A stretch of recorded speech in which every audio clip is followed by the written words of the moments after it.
Terima kasih. Kita akan pergi kepada soalan cepu emas.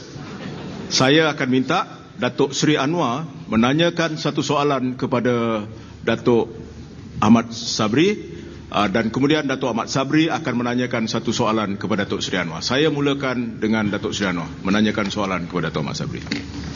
Saudara Datuk Sabri, siapa yang bandingkan Malaysia dengan Venezuela dan Iran? Harga dia 10 sen, 15 sen, 16 sen. Soalnya kita bandingkan Malaysia sebagai negara pengeksport minyak, dan kita dah bagi perkiraan bahawa kenaikan yang mendadak itu membebankan rakyat dan menyebabkan kemerosotan, kemelesetan ekonomi negara.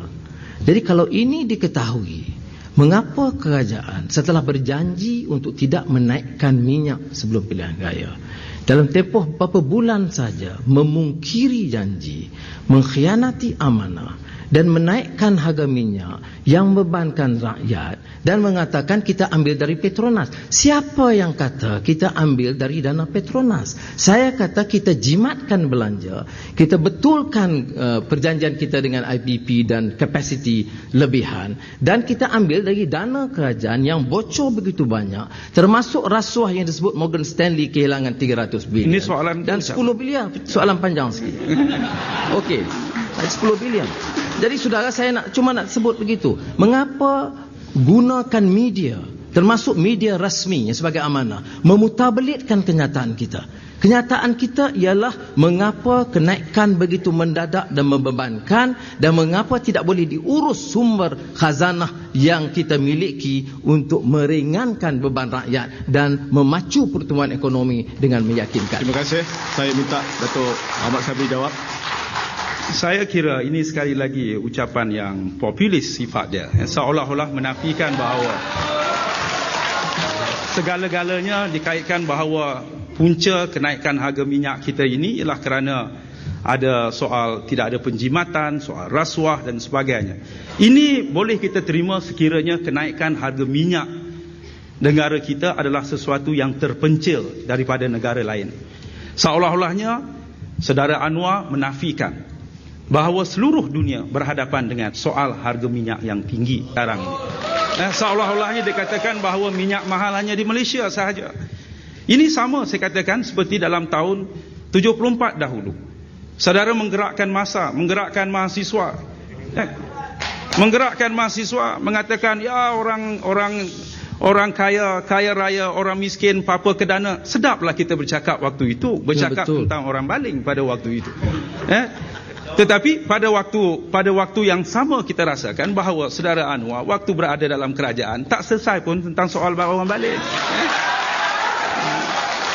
Bercakap mudah dalam soal ini. Sebab itulah sebahagian daripada masalah yang kita ada. Soal IPP ialah semasa zaman Saudara Anwar berada dalam kerajaan.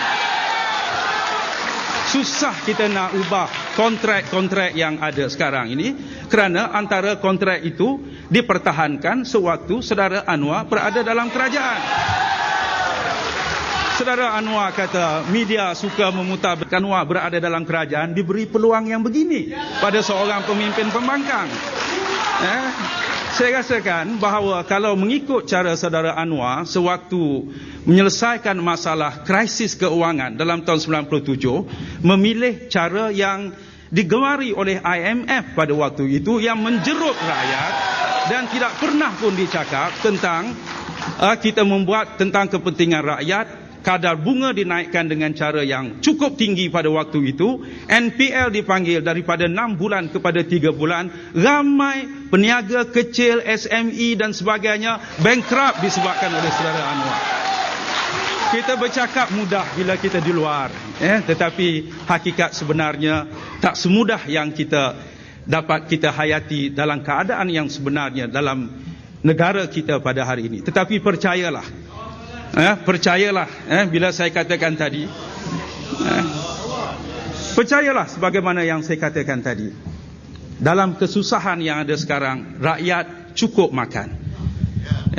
Kalau disebutkan tentang soal kebocoran dan sebagainya, kita cubalah lihat, kita cubalah Saudara Anwar pergi lihat bandingkan statistik yang ada sekarang ini, semua negara-negara yang dianggap murah minyaknya juga mengalami keadaan inflasi yang tinggi, kecuali boleh dibuktikan satu negara yang memberikan subsidi yang tinggi, inflasinya tidak berlaku. Tunjuk dan buktikan. Iran, Venezuela, Saudi Arabia, Qatar, semua ini negara-negara yang murah minyaknya tetapi inflasinya adalah jauh lebih tinggi daripada Malaysia ini. Sebab itulah saya katakan bahawa jangan kita sempitkan pemikiran kita dalam mengelirukan rakyat semua. Terima kasih. Baik, sekarang saya persilakan Datuk Ahmad Sabri untuk menanyakan soalan kepada Datuk Seri Anwar. Soalan saya mudah saja. Kalau kita mengajar rakyat kita dengan harga yang murah, walaupun pada hakikatnya harga minyak antarabangsa adalah tinggi, tahun 2015 kita akan menjadi net importer. Mungkin berapa tahun lagi kita tidak ada minyak lagi. Apakah subsidi begini akan diteruskan atau pada waktu itu baru nak naik mendadak serta-merta daripada apa yang ada sekarang? Silakan Datuk Seri Anwar.